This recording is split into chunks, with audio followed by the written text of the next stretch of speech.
Hey there, how you doing? How's it going out there? Hey there, how you doing? How's it going out there? Dun, dun, dun, dun, dun, dun, dun, dun, dun, dun, dun, dun, dun, dun, dun. It is May 17th, 2025. It is May 17th, 2025. And it is the weekend. So it's one of those days where even though the world is going to shit around you, at least you don't have to do the work of your main daily existence unless you do. Oh, I worked Saturdays for many years. This is things that happen. But we're just going to try to have a good time today and just hang out on the Dougcaster. Who wants some Dougcaster? Just hear them sleigh bells jingle and your balls are sweating, ooh. And they are sticking to your thighs and it's time for a... Oh, boy. The Dougcaster.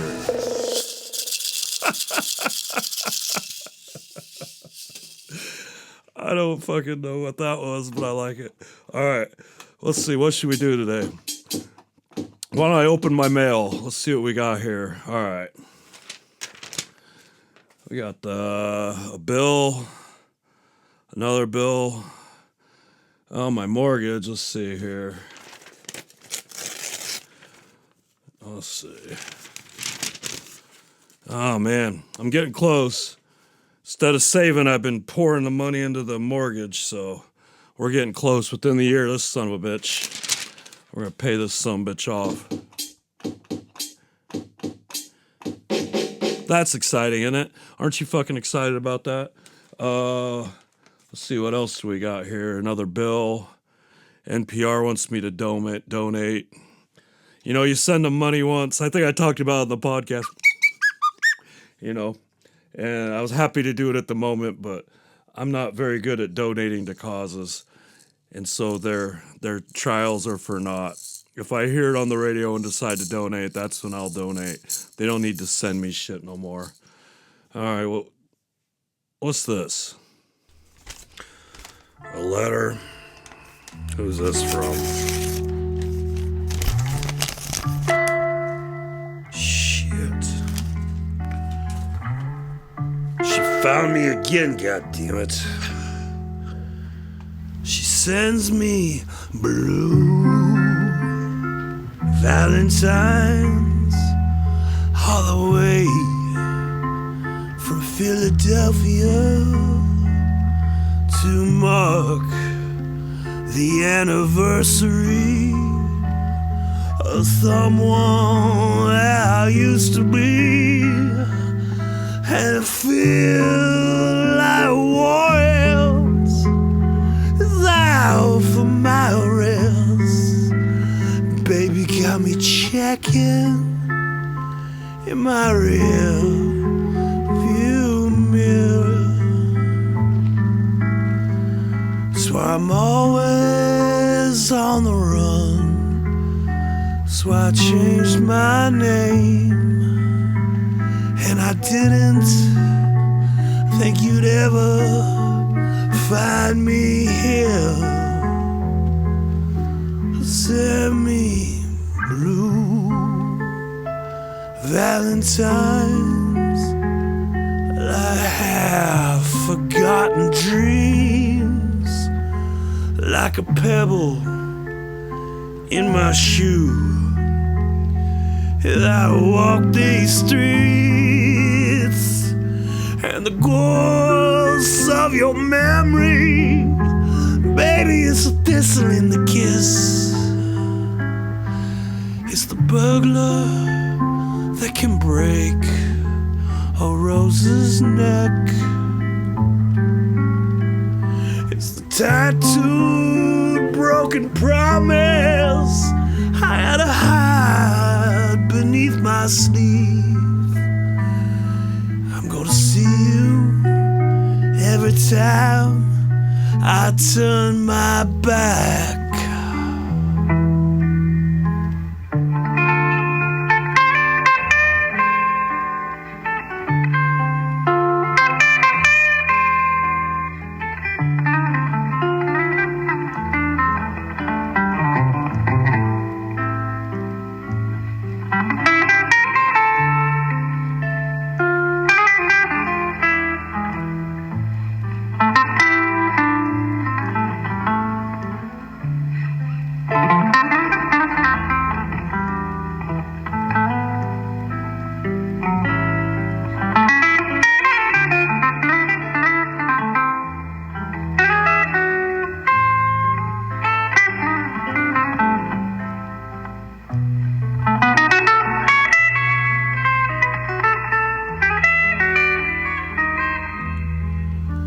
send me blue Valentines. Though I try to remain at large, they're insisting that our love must have a eulogy. Why do I save all of this madness here in the nightstand drawer? That a haunt upon my shoulders. Baby, I know I'd be luckier to walk around everywhere I go with this blind and broken heart, sleeves beneath my lapel. Instead, these blue Valentines to remind me of my cardinal sin. I can never wash the guilt or get these blood stains off my hands, and there's a whole lot of whiskey to make these nightmares go away. And I cut my bleeding heart out every night, and I'm gonna die just a little more each same Valentine's Day. Don't you remember I told you I would write you these blue Valentines, blue Valentines, blue Valentines.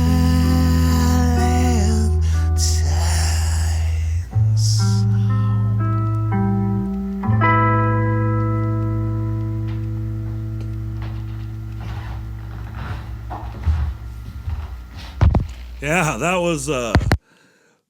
was a Tom Waits song.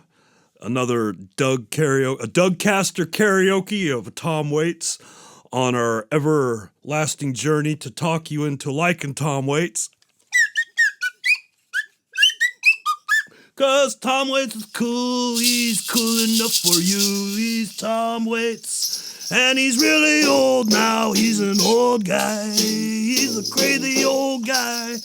He had a podcast that I don't even think it was his son, I think his grandson did it. So there were only like 9 of them, and they were all like really short, like less than a minute. Just him saying we're good old Tom Waits. So that was Blue Valentines, the title track from 1978's Blue Valentines. Pretty good album. Also has, what's the name of that one song? Christmas Card from a Hooker in Minneapolis or something like that. Yeah, Christmas Card from a Hooker in Minneapolis. Not bad. 1978. Hey, that's the year the old Doug came on the scene. That's right. Fucking old. Fucking old. So fucking old. Yeah, 47. Well, that's almost 50. Do you feel fucking old? I know you do. I know you do. Are you old like me? Are you old too, or are you young fella? Hey, young fella, how you doing? You hanging on there? You doing all right? Be good, young fella. Don't go getting old like me. Get off my goddamn lawn, fucking whippersnappers. All right, let's just roll into some movie time.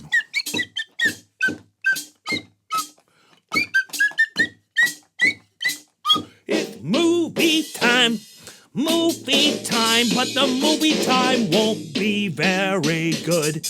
It won't be very good, 'cause these movies, I don't have a lot to say about them. But we're gonna do it anyway. Yeah, one more.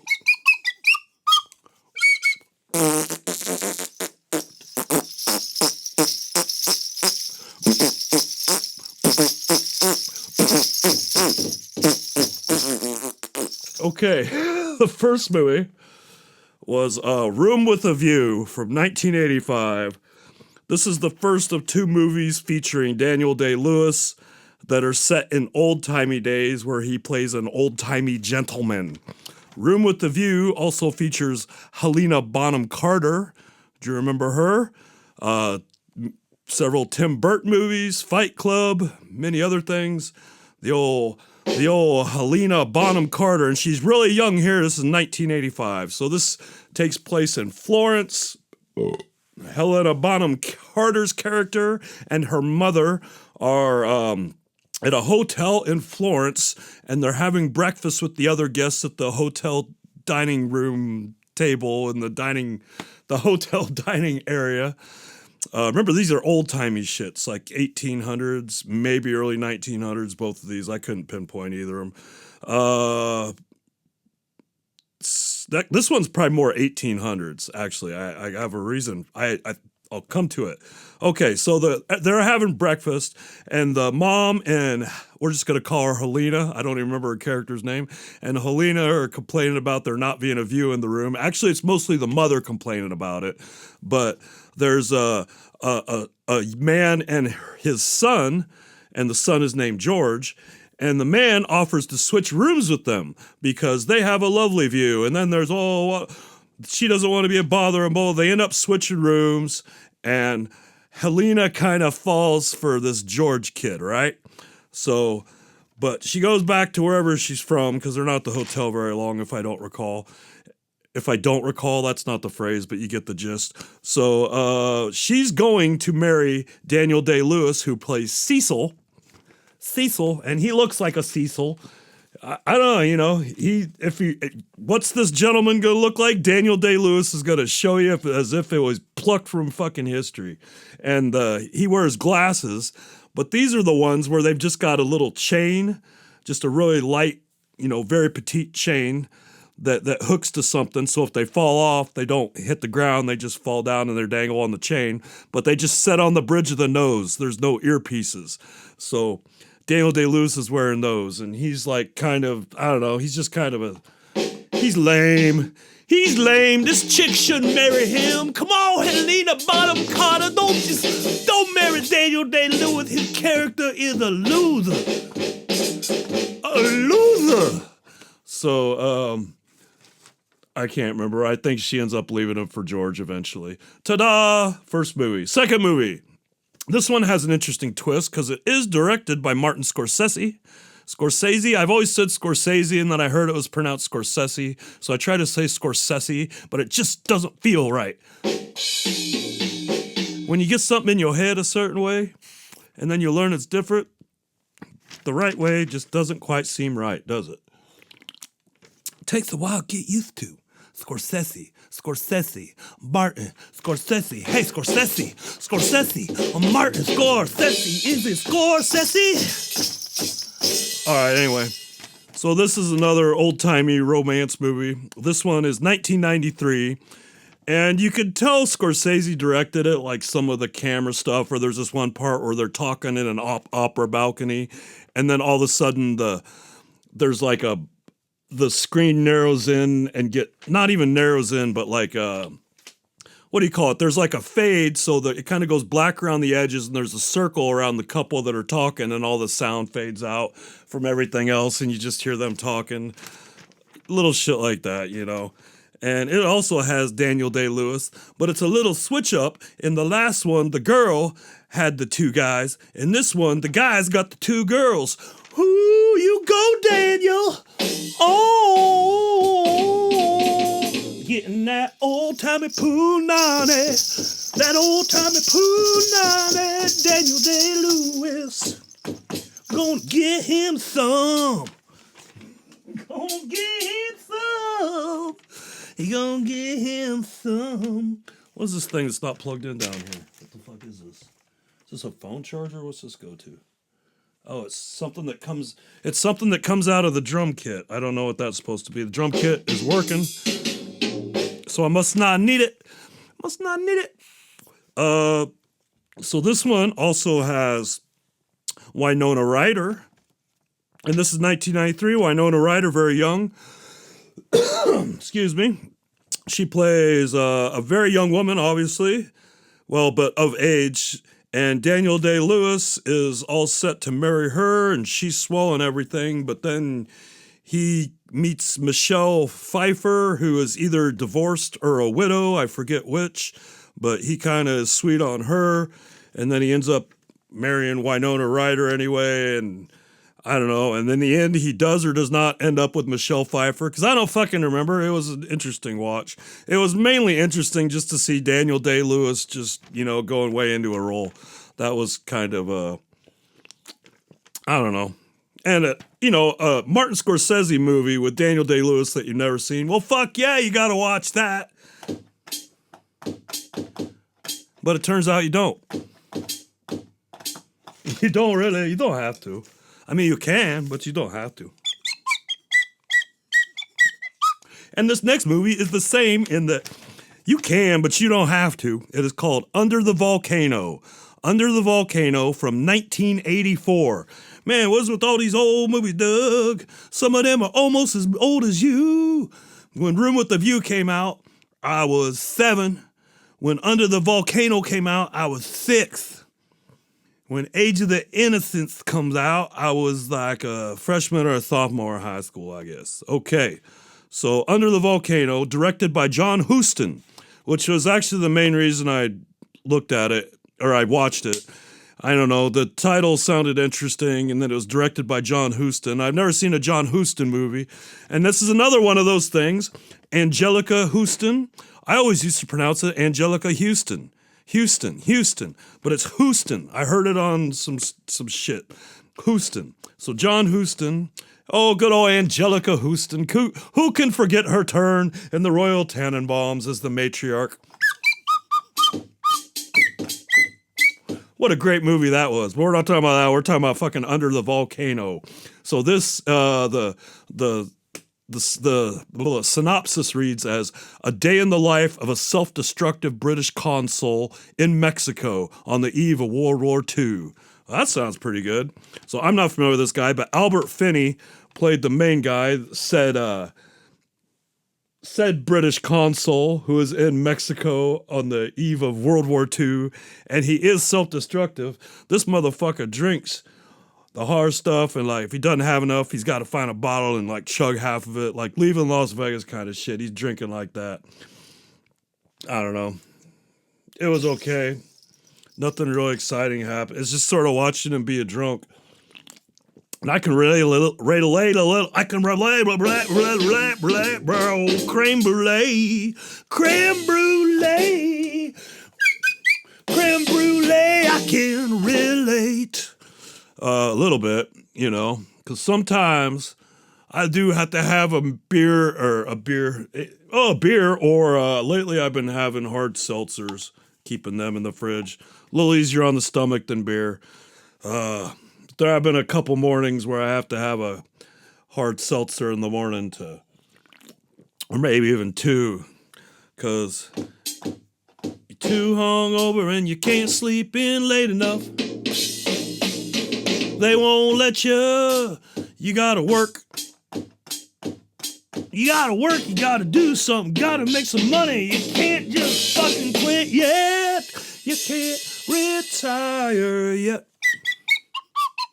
Maybe if you pay off your house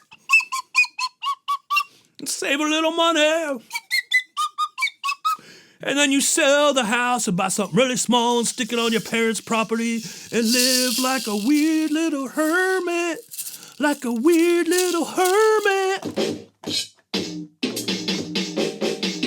The whole goal being just not having to work. Okay, so those were the movies. Do we need a separate thing for series time, like series we watch? So it's time to talk about some series that we watched. All series that we watched on TV. Binge them if you want, or watch them as you fall asleep, or watch them all day just to watch them. That was the new series intro, I guess. So, some series we watched. I watched the latest season of The White Lotus. I like the fucking White Lotus. I guess this is probably not for everybody. There's always fucking crazy shit. It's good. I'm not even gonna say much about it. It's just fucking good. I like the girl with the kind of funny teeth that SNL made fun of. Like they had to issue an apology or whatever, because she does have like kind of, I don't know if British or what, but she's got some big front teeth. But she's still hot and adorable, and she's with Walton Goggins. There's another one. That's 3. Where you've been hearing it one way, and then you find out what's right, and you're like, well, I don't like the feel of that. I liked it better the way that I thought it was. I always put R's in it. I thought it was Walter Groggins. Walter Groggins. No, not at all. It's Walton Goggins. Walton Goggins? That better be his real name. That better not be something he chose, goddammit. Because if he chose that, I don't know what the fuck. Maybe it's probably his real name. It's gotta be his real name, right? Man. Or maybe he was Walter Groggins, but there was already a Walter Groggins, because if there's already a working actor with the same name as you have to pick a different name. Maybe it was Walter Groggins, but there was already a Walter Groggins working, so he had to be Walter Goggins. Anyway, White Lotus season 3, pretty good. They always have something a little scandalous in them, like in the first one. I don't even know if scandalous is the right word, but like... crazy, sort of like Jesus Christ kind of shit, and it's usually sex related. Like Jesus Christ. So in the first season, you had if you haven't seen it, mild spoilers, but in the first season, you had the guy that was running the hotel, and he was a sober drug addict, and he also happened to be gay. And like by the end of the series, he's snorting all kinds of drugs, and he's got the bellboy in the back room, and he's eating the bellboy's ass, and somebody walks in on him like, whoa. Season 2, I don't remember. I'm sure there was something in season 2. And then season 3, you got a brother that through they try to remember this crazy night they have with these 2 girls at the hotel, and it turns out that Jesus Christ, one whacked the other one off, basically. Oh, come on, guys. I don't know. Something about these HBO series. They got to work in some pretty heavy, crazy, dirty sex, don't they? Like Industry. Did you watch Industry? Industry's good. I liked it. It's like a British Wall Street kind of thing, and it features young people. Like they're the young up-and-comers on the stock thing, trying to do their thing and working the rules, taking big chances. They're living their little lives and having sexual escapades. It seems like there's quite a bit. There's this one point where this girl, I think she makes a guy jerk off, and he jerks off on the mirror. Like she's standing there, but she makes him do it. And then she makes him wipe it off and eat it. Like, come on! Who needed that? You didn't want to hear about that just now on the podcast. Look at that. I'm here. Am I complaining about it? Or am I amusing myself with it by imagining you have to listen to it? Fuck you. All right, what else we got? Euphoria? Did you ever watch Euphoria? Euphoria is weird, but it's got this thing where it's got all these characters, and like individual episodes will just do a deep dive on a character. Like there was a whole lot of that, where the story exposed itself through deep dives on the characters. One of the best characters was this drug dealer guy. I don't remember his name or anything, but he had this little kid that lived with him that he was taking care of, and the kid helped him deal drugs. And you're kind of like, oh man, but that deals into that the guy that actually played that guy, I think he ended up killing himself or something. Very, very fucking sad, because he maybe had some potential as an actor, because that was a really awesome part. Like you really liked that character. And that featured that Zendaya, the one that's in Dune and everything. And she played Rue, and she was a high school kid with drug problems that was trying not to be into drugs, mainly sniffing pain pills, I think, like snorting pain pills. And then she had a girlfriend, Jules, who I didn't realize was the actor playing her and the character were both a transsexual. I was several episodes in before I realized that. There was one time where her and Rue were in bed and they got up, and there was just something off about this Jules' panties. I was like, oh, wait a minute. But Oh man, see, wild stuff. Oh, there's weird shit in that. Anyway, I haven't watched those recently. Those were a long time ago. I watched them. I just watched the latest episode of White Lotus. Uh, Mr. McMahon, the Vince Vaughn, the Vince McMahon documentary. Okay, this was. So I'm not a wrestling fan. I never have been. Never got it. Never understood it. My eyes would roll up into the top of my head whenever my friends would start talking about wrestling. But I fucking, I dug the shit out of this. It was entertaining as fuck. It really tells, I don't know. It's a wonderful, if you haven't seen Mr. McMahon, it's on Netflix, documentary about how he built WWE or whatever the fuck it's called now. Raw, WWR. What's some of them other initials? N-O-W, N-W-O, something. All them fucking shits. You get your Hulk Hogans? You want some Hulk Hogans? Yeah, I want some Hulk Hogan, brother. Oh, man.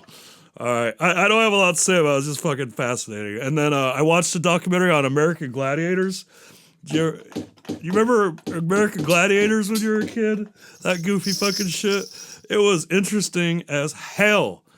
Like they start off, they don't know what they're doing. The gladiators getting hurt. The people competing are almost like gladiators themselves. So it's almost like gladiators against gladiators. But then they kind of figure it out and they bring somebody to redesign like the games and shit. And then they start making normal people compete against the gladiators and all the shit the gladiators go through. And they end up going city to city touring and stuff. Just fucking crazy. You'll get a hell of a kick out of it. Some gladiator names. Here's some flashbacks for you. Ready for this? Malibu. Nitro. Gemini. Zap. Zap got a whistle. Ice. Titan. Tower. Blaze. Lace. Laser. Turbo. Saber and Sky. Saber and Sky. Saber and Sky sounds like it could be like a band name or something. A folk music duo. Saber and Sky. I don't know. Use that if you want. I think it was Titan. Like there was fucking steroids and all kinds of shit going on and crazy days on the road. And one of them would get hurt and they'd get replaced or they'd just add extra ones. One of them was Titan and he was a huge black dude and there was some competition. It's just one of the silly gladiator competitions, but he didn't like the call that the quote unquote ref made. And so he ran out and was like gonna kill the ref, like chased him down, like not part of the show. Like this motherfucker, I'm gonna get him. Oh, Jesus Christ. And so like he ended up getting kicked out for that. And I think it was like roid rage. You don't want no roid rage. You're crazy enough. I'm crazy enough. I could be buff, but I don't do steroids. My fat ass, I could be buff. I could be, I'd have to do a lot of things differently. And do steroids. But don't do steroids, kids. They'll shrink your testicles. And you'll get really mean and angry. Ooh, you'll probably get yourself into jail by beating somebody up or doing something dumb. So don't do roids. I also watched the OVW doc. It's called Wrestlers. That's also on Netflix. All three of these are on Netflix. Mr. McMahon, American Gladiators. I don't know what that one was called. It's probably just called American Gladiators. And Wrestlers, which was about the Ohio Valley Wrestling, which is probably the biggest thing in the country behind, I forget what it's called now, but WWE, whatever. Sorry guys, I know you're all into my buddy Jeremy. The one time in the group text a couple weekends ago, he's like, I can't do it this weekend. WrestleMania's on. I don't know if he's actually going or he's just watching it. I don't know if it's still a pay-per-view thing or what, but he was going to be watching WrestleMania, and I was kind of like, but I get it. It's fun shit, right? Anyway, Ohio Valley Wrestling is supposedly the closest one to that, and they are operating, it makes it sound like it's shoestring, like they're barely making any money, and they bring some people in to try to make it more profitable, and then they fight against the people trying to make it more profitable, and yada, yada, yada. I don't know, it's pretty good. Some people in that. Al Snow runs the thing. You might remember him from, I wouldn't, but you might remember him from WWE back then. Just Al Snow, he had like a dummy head, and like he pretended like the head would talk to him, like he was just crazy and had a dummy head. That was his old fucking thing, I guess. And somebody named Cashflow, who's been there for a long time. Of course, Hollywood Haley J is the character that grabs you, because just something about a pretty young girl like that, you know, you just sort of be like, I'd do anything for her. I don't know. Maybe you're not like me. Maybe you're not crazy. But anyway, not crazy, but just easy to momentarily fall in love with a beautiful girl on TV, right? And by girl, I mean young woman. I mean, she's like 20, 21, 22, something like that. I don't, you know what I mean?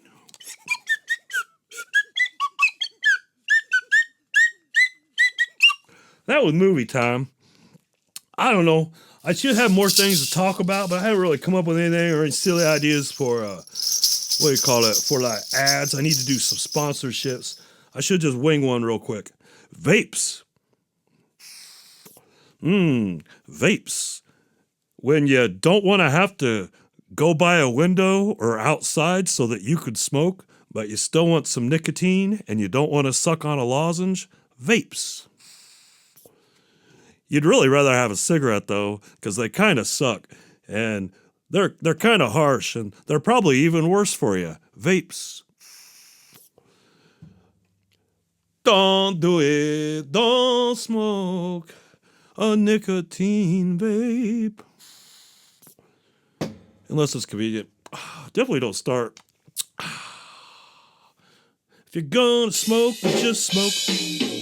Gonna smoke or just smoke.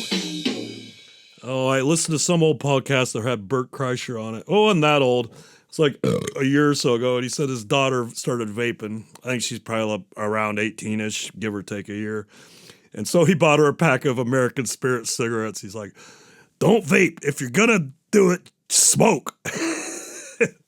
He's not he likes cigars, but I don't know.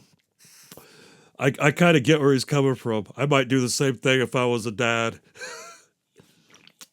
Get that thing out of your mouth. Here, have some goddamn cigarettes. All right. Well, now we're going to do another Tom Waits song for you. And as hard as it is to believe, this one's even better. This one's even better. You're going to like this one even more. It turned out really good. It's shorter, too. You got to like that, right?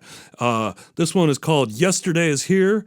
It's off of 1987's Frank's Wild Years.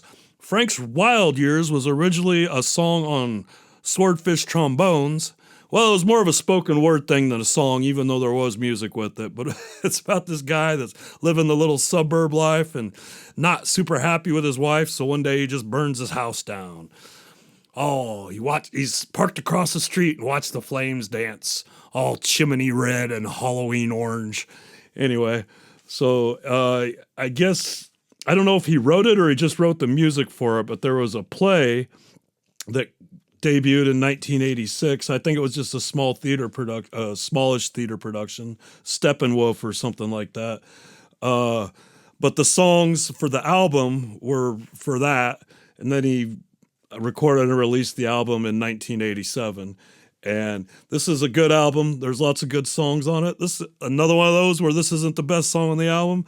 On Blue Valentines, I think it probably is the best song on the album. But this one, there's better songs in this album, but this one's up there. I do like this one. This is Yesterday Is Here.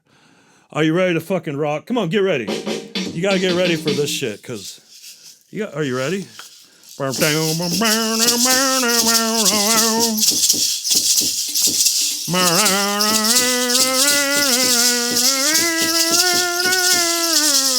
No, the intro's really good. Dig this intro, jam it. Here, I even added a little bit of flute to it for you, just for you.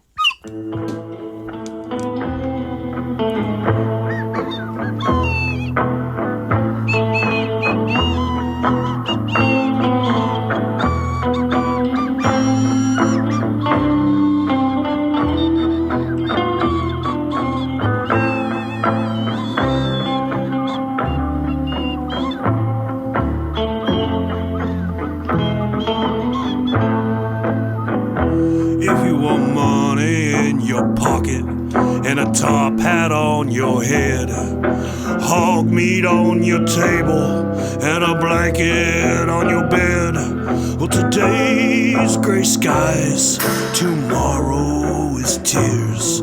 You'll have to wait till yesterday is here. Well, I'm going to New York City, I'm leaving on a train, and if you want to stay behind, wait till I come back again. Today's gray skies, tomorrow is tears. You'll have to wait till yesterday is here. If you want to go where rainbows end, you'll have to say goodbye. All our dreams come true, baby, up ahead, and it's out where your memories lie. The road is out before me, the moon is shining bright. What I want you to remember as I disappear tonight, today's gray skies, tomorrow is tears. You'll have to wait till yesterday is here.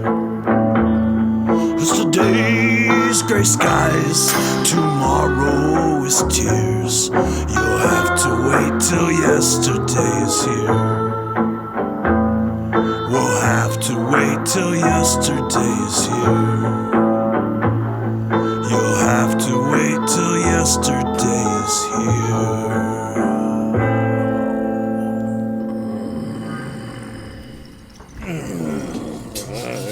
Did you like that? How'd that grab your knobs? Yeah, that old Tom Waits, he's alright. I really like that one part I do.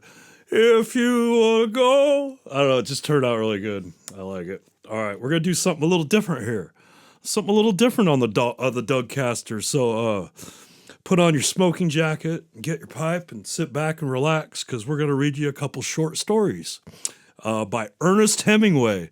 That's right, fucking Old Man in the Sea himself. Remember, you probably made you read that book in school about the guy who gets the big fish and he's trying to bring it back alongside his little fishing boat because there's not room in the boat for it, but the sharks eat it. When he gets back, all he got is bones. It's good old Ernest Hemingway, one of my favorite authors. He's got such a overly simplistic writing style. Like, you're like, oh, that sounds so easy, and then you try to do it and you're like, fuck. The hard part is making it like concise and like not putting too many words in, but making all the words important. It reads as deceptively simple. I don't know. So we're going to read a couple early Hemingway things. So I don't know, if I was going to guess, I'd say the 1900s, 1908, 1912, something like that. So these are from the Nick Adams stories, and Nick Adams is like a stand-in for himself. So these might be things that actually happened to him or things that he just heard about secondhand and then put himself into the story as the main person. I don't know. I don't know. I don't know. All right, so I reread these this morning. Like, you gotta be a little fresh on it, because I haven't read these in fucking forever. I was thinking of this one story, and then the story right after it, I was like, that one's pretty good. Let's do both of them. So I read through them earlier, and okay, he's not being mean about it or anything, but he does use the N-word a few times. So I'm gonna I'm going to change that. I ain't dropping N-bombs unless I'm in like a Quentin Tarantino movie and I'm the bad guy and I'm getting paid a lot of money or something. Ain't doing it. No, sir. No, sir. So we're going to read these two stories, and I'm calling this Ham and Egg Sandwiches and Prize Fighters. And we're calling that because both these stories feature at least one ham and egg sandwich. Did I say cheese? I keep wanting to say ham and cheese, but it's not. It's ham and egg sandwiches and prize fighters. And prize fighters, you're probably thinking, Prize Fighter Inferno. Well, no, this podcast doesn't have anything to do with Prize Fighter Inferno. Sorry about that. They're very good. It is Claudio Sanchez's side project. Probably one of his side projects. I don't know what the fuck all he's got going on. He's also in Coheed and Cambria. Coheed and Cambria had some awesome shit. Their first, 4 or 5 albums are just killer. And then kind of everything after that, it's kind of like, you guys don't have to do that anymore. That's my feeling on it. But then again, what do I know? What do I know? I'm getting old. I probably like the earlier ones because I heard them back when I was digging it. You get fucking old. You get old. What's this new shit? I don't know. I can't take any of that fucking hard music hardly anymore. There's some that I can. Anyway, getting off track. Prize Fighter Inferno. Pretty great. If you're not into Prize Fighter Inferno, look up or say to your device, play Death Rattle by Prize Fighter Inferno. And there you go. That'll give you a good start. That song jams. All right. So, ham and egg sandwiches and prize fighters. Story 1. The Battler.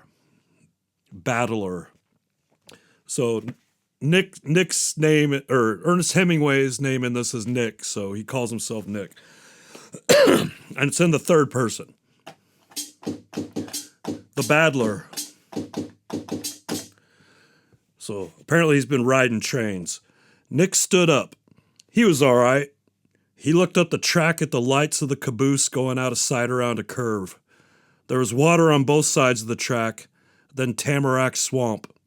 He felt his knee. The pants were torn and the skin was barked. His hands were scraped and there were sand and cinders driven up under his fingernails. He went over the edge of the track, down the little slope to the water, and washed his hands. He washed them carefully in the cold water, getting the dirt out from under the nails.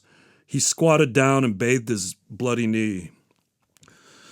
That lousy cunt of a brakeman, he would get him someday. He would know him again. That was a fucking fine way to act. I'm adding some words here. He doesn't say fucking, he doesn't say cunt. He says crut. I don't know what a crut is. Anyway. He would get him someday. He'd know him again. That was a fine way to act. Come here, kid, he had said. I got something for you. He had fallen for it. What a lousy kid thing to have done. They would never suck him in that way again. Come here, kid. I got something for you. Then, wham, as he lit on his hands and knees beside the track. So he got thrown out of the train. Get it? Nick rubbed his eyes. There was a big bump coming up. He would have a black eye, all right. It ached already. That son of a cunning brakeman. He touched the bump over his eye with his fingers. Oh well, it was only a black eye. That was all he had gotten out of it. Cheap at the price. He wished he could see it. Could not see it looking in the water, though. It was dark and he was a long way off from anywhere. He wiped his hands on his trousers and stood up, then climbed the embankment to the rails. He started up the track. It was well ballasted and made easy walking. Sand and gravel packed between the ties. Solid walking. The smooth roadbed like a causeway went on ahead through the swamp. Nick walked along. He must get to somewhere eventually. Nick had swung on to the freight train when it slowed down for the yards outside of Walton Junction. The train, with Nick on it, had passed through Kalkaska as it started to get dark. Now he must be nearly to Mansalona. 3 or 4 miles of swamp, he figures. He stepped along the track, walking so he kept on the ballast between the ties, the swamp ghostly in the rising mist. His eye ached, and he was getting hungry. He kept on hiking, putting the miles of track behind him. The swamp was all the same on both sides of the track. Ahead there was a bridge. Nick crossed it, his boots ringing hollow on the iron. Down below the water showed black between the slits and ties. Nick kicked a loose spike and it dropped down into the water. Beyond the bridge were hills. It was high and dark on both sides of the track. Up the track, Nick saw a fire. He came up the track towards the fire carefully. It was off to one side of the track, below the railway embankment. He had only seen the light from it. The track came out through a cut, and where the fire was burning, the country opened out and fell away into the woods. Nick dropped carefully down the embankment and cut into the woods to come up to the fire through the trees. It was a beechwood forest, and the fallen beechnut burrs were under his shoes as he walked between the trees. The fire was bright now, just at the edge of the trees. There was a man sitting by it. Nick waited behind the tree and watched. The man looked to be alone.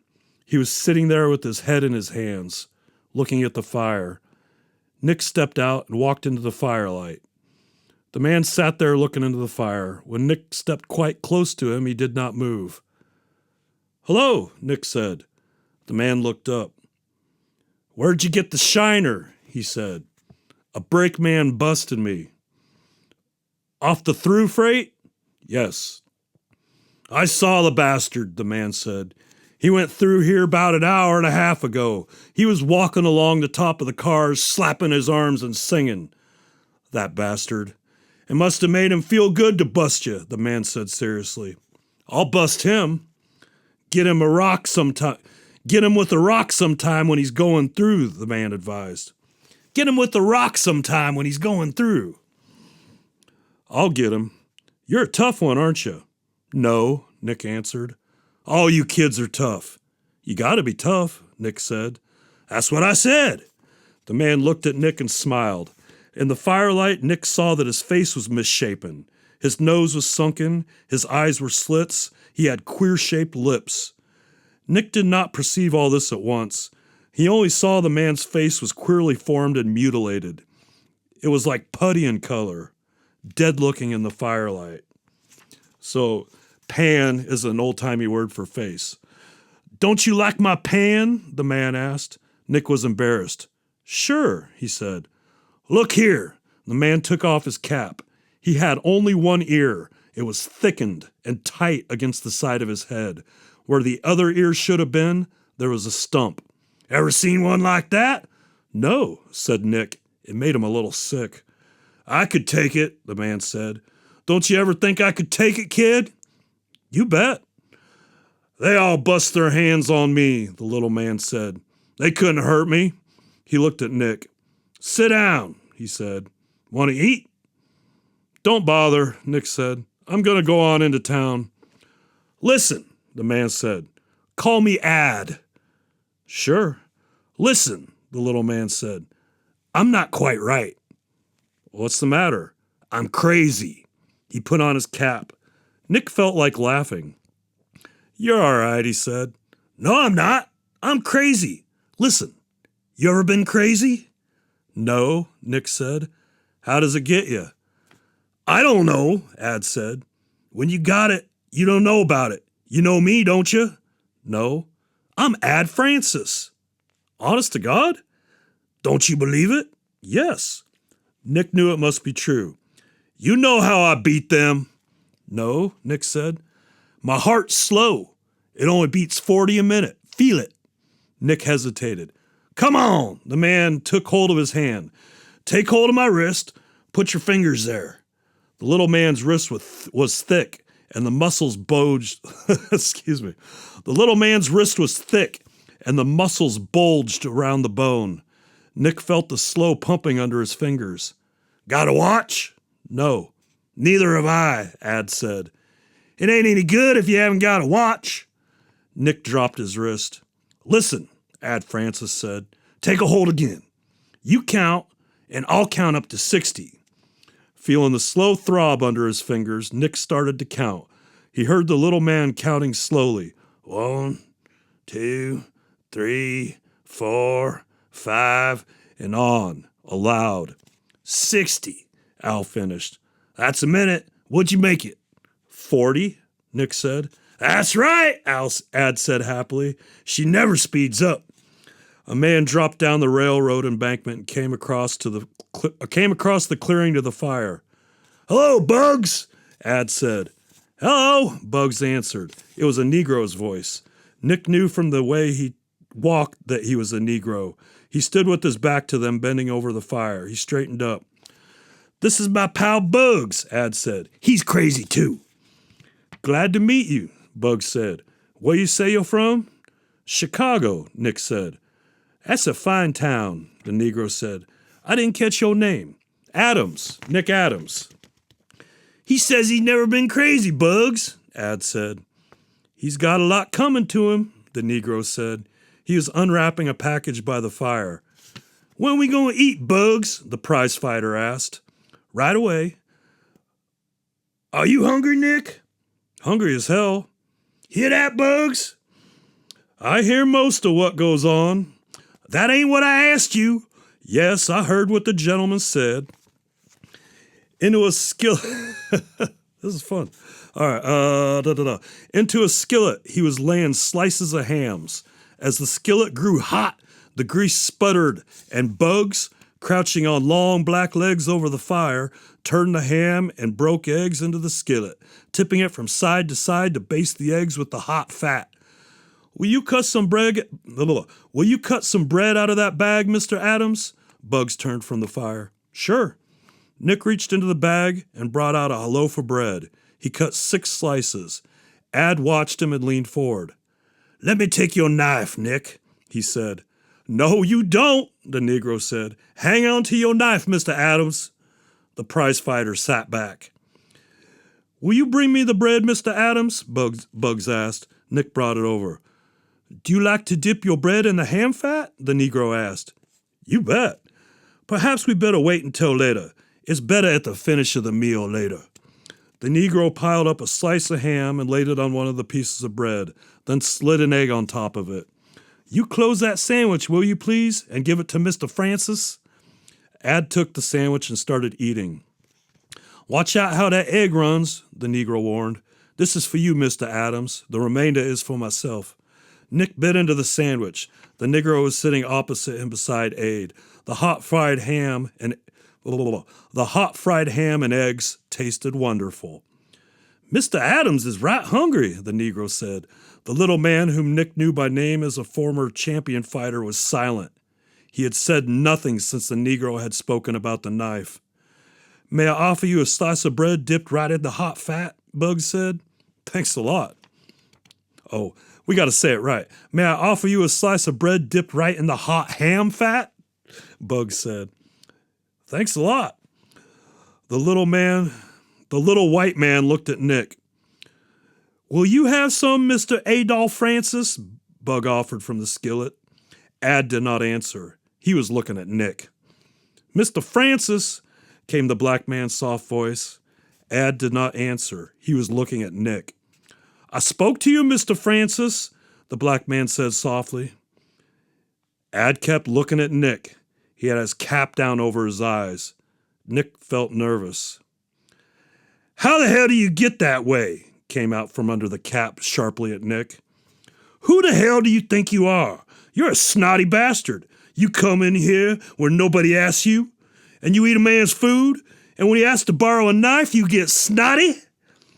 He glared at Nick. His face was white and his eyes almost out of sight under his cap. You're a hot sketch. Who the hell asked you to butt in here? Nobody. You're damn right nobody did. Nobody asked you to stay either. You come in here and you act snotty about my face and smoke my cigars and drink my liquor and then talk snotty? Where the hell do you think you get off? Nick said nothing. Ad stood up. I'll tell you, you yellow-livered Chicago bastard. You're going to get your can knocked off. Do you get that? Nick stepped back.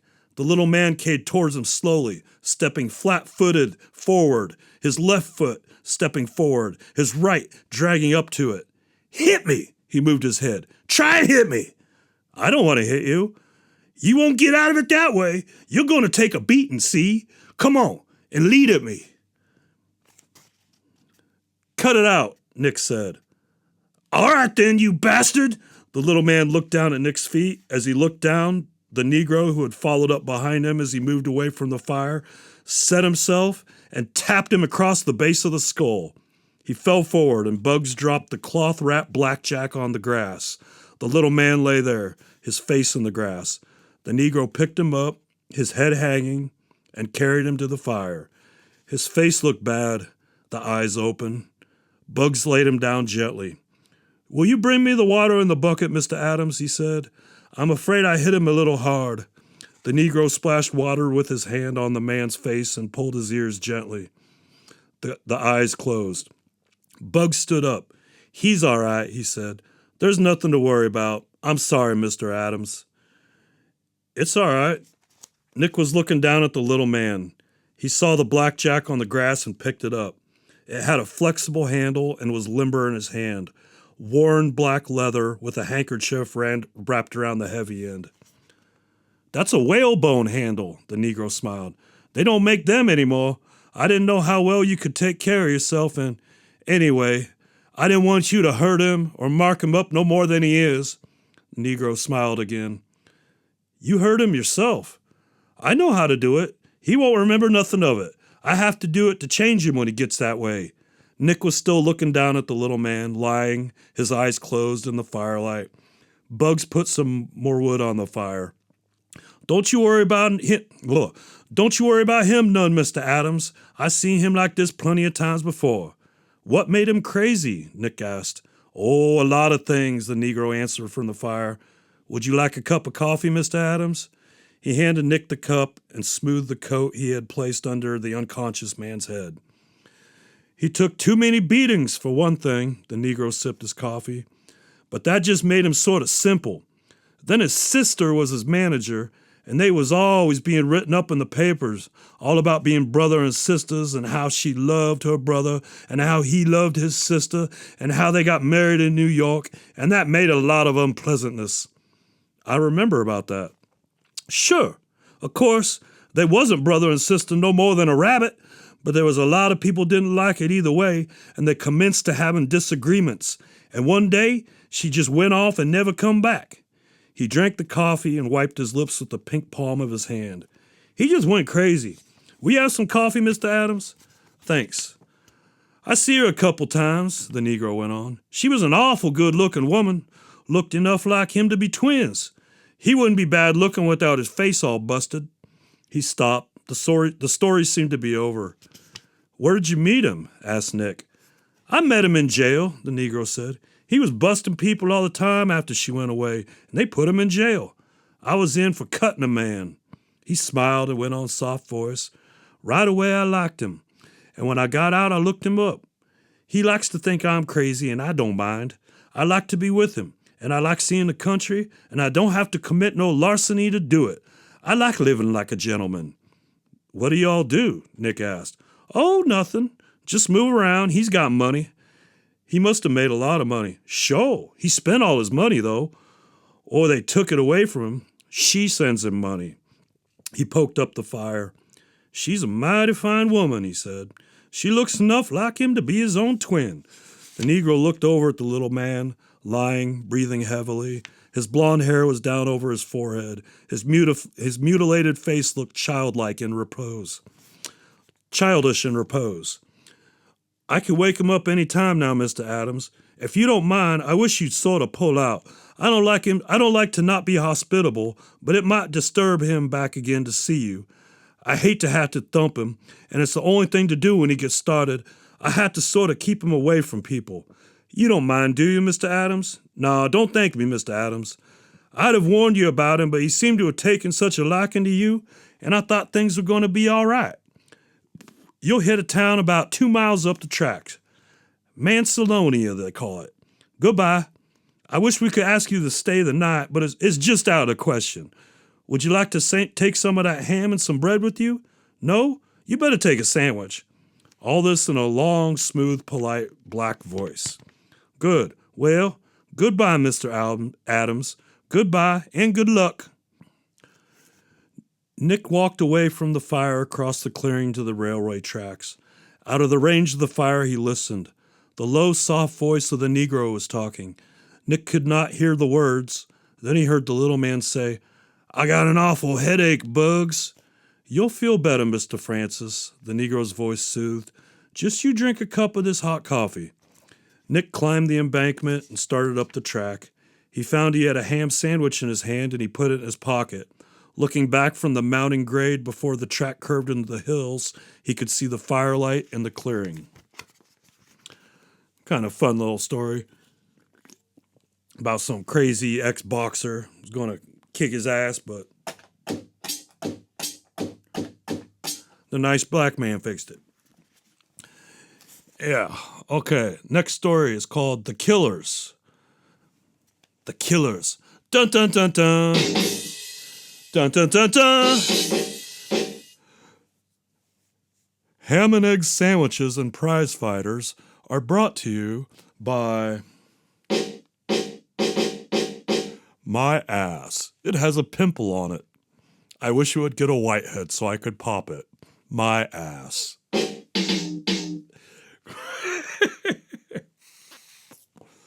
All right, hold on. I'm coming. All right, The Killers. I don't know why. Why not? The Killers. The door of Henry's lunchroom opened, and two men came in. They sat down at the counter. "What's yours?" George asked them. Oh, he's asked them what they want to eat. "What's yours?" "What's yours?" "I don't know," one of the man said.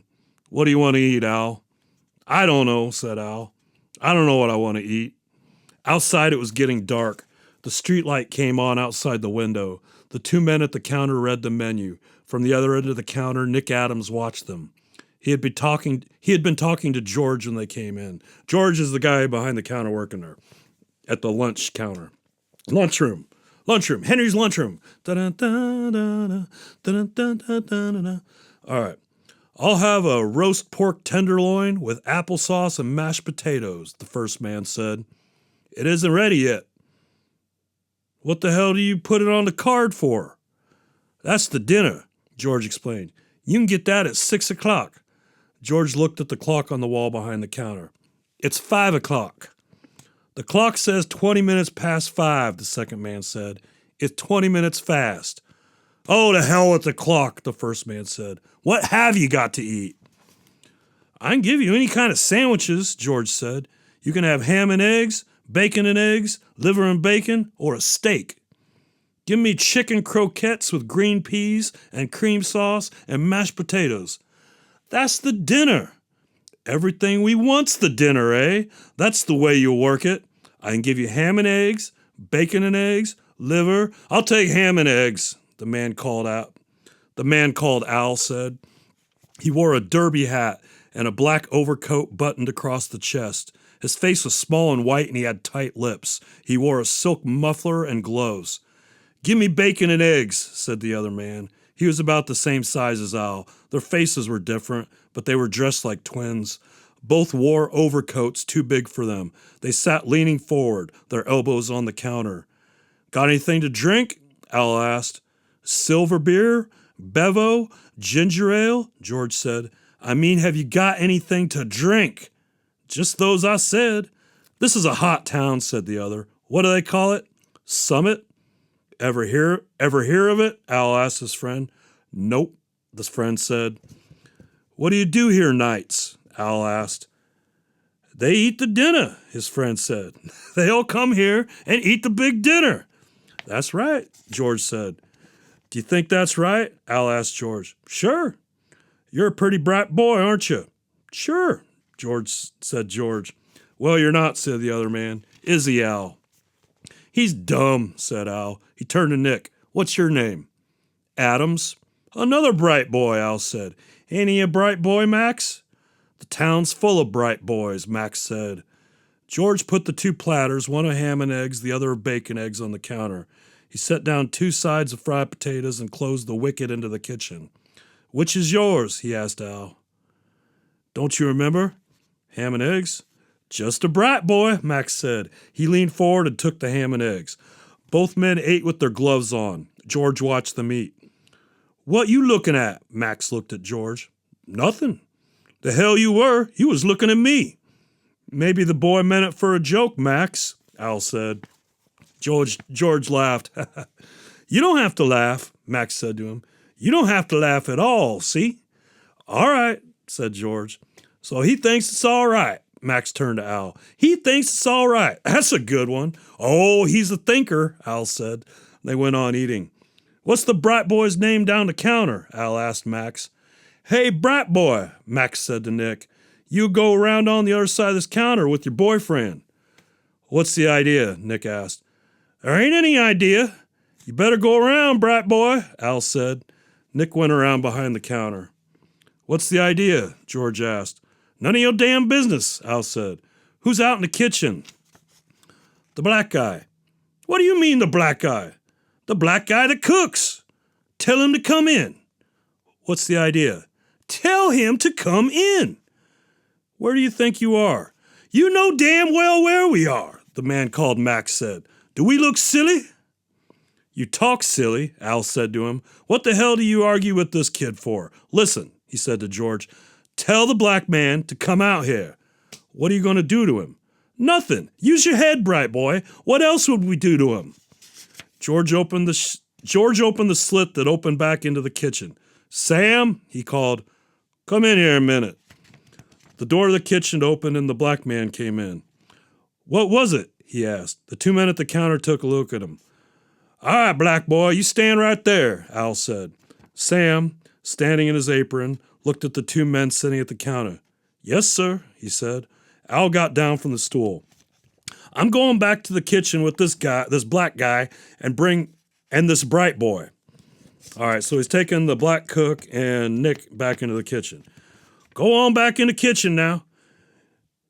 You go right with him, bright boy, the man yelled after. I'm butchering this, but I'm having to cut some words out. The little man walked after Nick and Sam the cook back into the kitchen.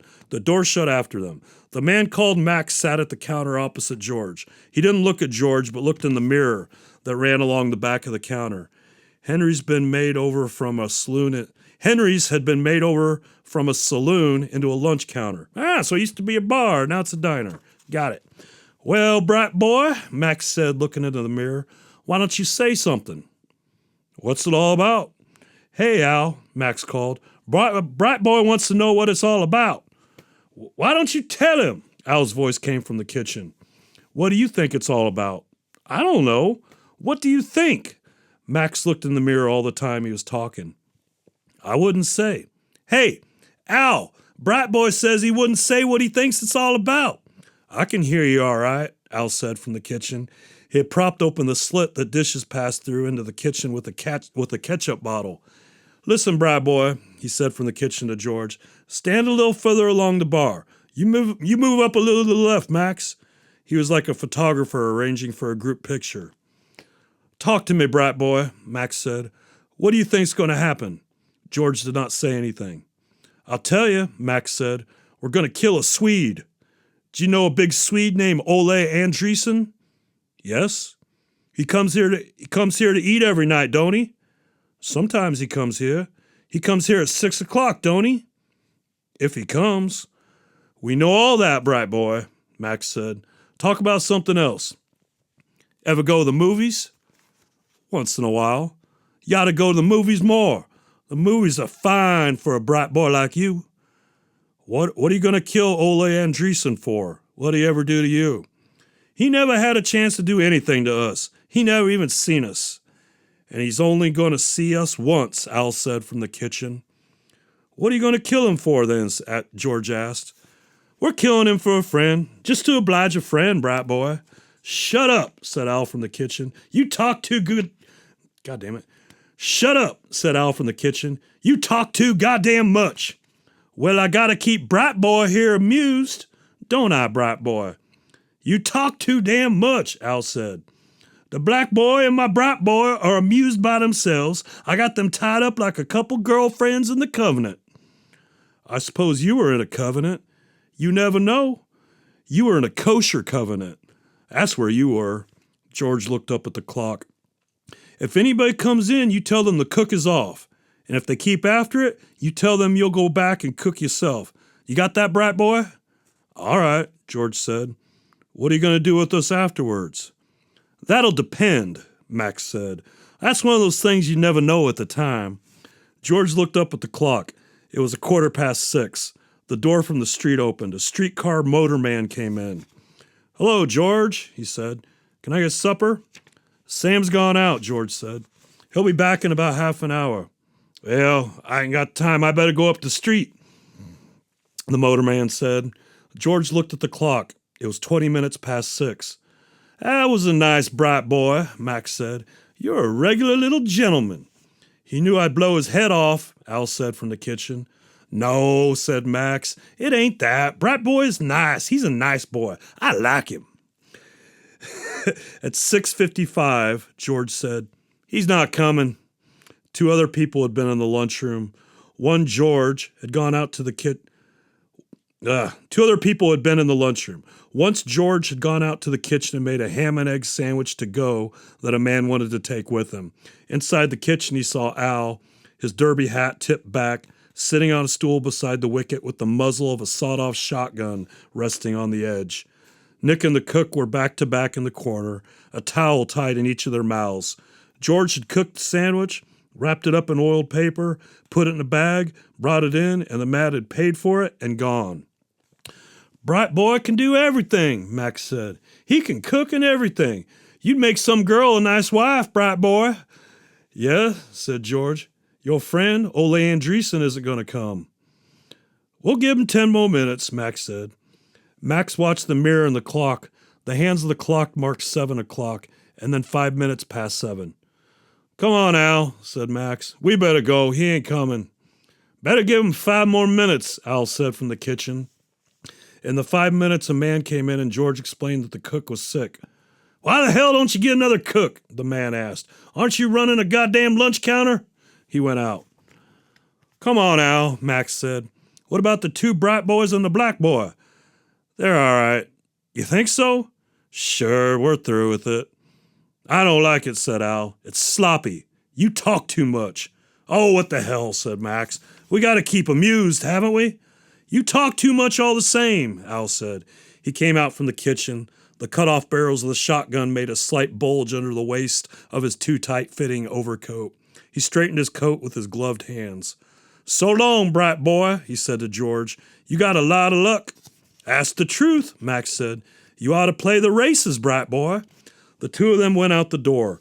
George watched them through the window, pass under the arc light, and cross the street. In their tight overcoats and derby hats, they looked like a vaudeville team. George went back through the swinging door into the kitchen and untied Nick and the cook. I don't want any more of that, said Sam the cook. I don't want any more of that. Nick stood up. He had never had a towel in his mouth before. Say, he said, what the hell? He was trying to swagger it off. Say, what the hell? He was trying to swagger it off. They were going to kill Ole Andreessen, George said. They were going to shoot him when he came in to eat. Ole Andreessen? Sure. The cook felt the corner of his mouth with his thumbs. They're all gone? He asked. Yeah, said George. They're gone now. I don't like it, said the cook. I don't like any of it at all. Listen, George said to Nick, you better go see Ole Andreessen. All right. You better not have anything to do with it at all. You better not have anything to do with it at all, Sam said. You better stay the hell out of it. Don't go if you don't want to, George said. Mixing up in this ain't going to get you anywhere, the cook said. You stay out of it. I'll go see him, Nick said to George. Where does he live? The cook turned away. Little boys always know what they want to do, he said. He lives up at Hirsch's rooming house, George said to Nick. I'll go up there. Outside, the arc light shone through the bare branches of a tree. Nick walked up the street beside the car tracks and turned at the next arc light down a side street. Blah, blah, blah. 3 houses up the street was Hirsch's rooming house. Nick walked up to the 2 steps and pushed the bell. A woman came to the door. Is Ole Andreessen here? Do you want to see him? Yes, if he's in. Nick followed the woman up a flight of stairs and back to the end of a corridor. She knocked on the door. Who is it? It's somebody to see you, Mr. Andreessen, the woman said. It's Nick Adams. Come in. Nick opened the door and went into the room. Ole Andreessen was laying on the bed with all his clothes on. He had been a heavyweight prize fighter and was too long for the bed. He lay with his head on two pillows. He did not look at Nick. What was it? He asked. I was up at Henry's, Nick said. Two fellows came in and tied me up in the cook. Tied up me and the cook. God damn it. I was up at Henry's, Nick said, and two fellows came in and tied up me and the cook, and they said they were going to kill you. It sounded silly when he said it. Ole Andreessen said nothing. They put us out in the kitchen, Nick went on. They were going to shoot you when you came into supper. Ole Andreessen looked at the wall and did not say anything. George thought I better come and tell you about it. There isn't anything I can do about it, Ole Andreessen said. I'll tell you what they look like. I don't want to know what they look like, Ole Andreessen said. He looked at the wall. Thanks for coming to tell me about it. That's all right. Nick looked at the big man laying on the bed. Don't you want me to go see the police? No, Ole Andreessen said. That wouldn't do any good. Isn't there something I can do? No, there ain't nothing to do. Maybe it was just a bluff. No, it ain't a bluff. Ole Andreessen rolled over towards the wall. The only thing is, he said, talking towards the wall, I just can't make up my mind to go out. I've been in here all day. Couldn't you get out of town? No, Ole Andreessen said. I'm through with all that running around. He looked to the wall. There ain't anything to do now. Couldn't you fix it up some way? No, I got in wrong. He talked in the same flat voice. There ain't anything to do. After a while, I'll make up my mind to go out. I better go back and see George, Nick said. So long, said Ole Andreessen. He did not look towards Nick. Thanks for coming around. Nick went out. As he shut the door, he saw Ole Andreessen with all his clothes on, lying on the bed, looking at the wall. He'd been in his room all day, the landlady said downstairs. I guess he don't feel well. I said to him, Mr. Andreessen, you ought to go out and take a walk on a nice fall day like this, but he didn't feel like it. He doesn't want to go out. I'm sorry he don't feel well, the woman said. He's an awfully nice man. He was in the ring, you know. I know it. You'd never know except for the way his face is, the woman said. They stood talking just inside the street door. He's just as gentle. Well, good night, Miss Hirsch, Nick said. Oh, I'm not Miss Hirsch, the woman said. She owns the place. I just look after it for her. I'm Miss Bell. Well, good night, Miss Bell, Nick said. Good night, the woman said. Nick walked up the dark street to the corner under the arc light, and then along the car tracks to Henry's eating house. George was inside, back at the counter. Did you see Ole? Yes, said Nick. He's in his room and he won't go out. The cook opened the door from the kitchen when he heard Nick's voice. I don't even listen to it, he said, shut the door. Did you tell him about it? George asked. Sure, I told him, but he knows what it's all about. What's he going to do? Nothing. They'll kill him. I guess they will. He must have got mixed up in something in Chicago. I guess so, Nick said. It's a hell of a thing. It's an awful thing, Nick said. They did not say anything. George reached down for a towel and wiped the counter. I wonder what he did, Nick said. Double-cross somebody. That's what they kill him for. I'm going to get out of this town, Nick said. Yes, said George. That's a good thing to do. I can't stand to think about him waiting in that room and knowing he's going to get it. It's too goddamned awful. Well, said George, you better not think about it then. All right. That was some Ernest Hemingway, something a little different there. What'd you think? I don't think reading short stories will be a recurring segment, but I thought it'd be fun today. Have yourself a lovely day, just have yourself a lovely day, even though it's dark and the times are gray.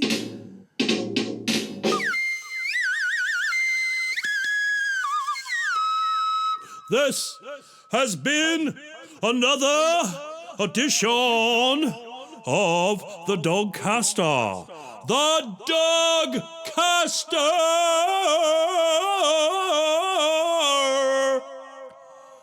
Thanks for hanging out, y'all. Would you quit horsing around and tell a goddamn joke? You dummy! You dummy! Goddamn dummy!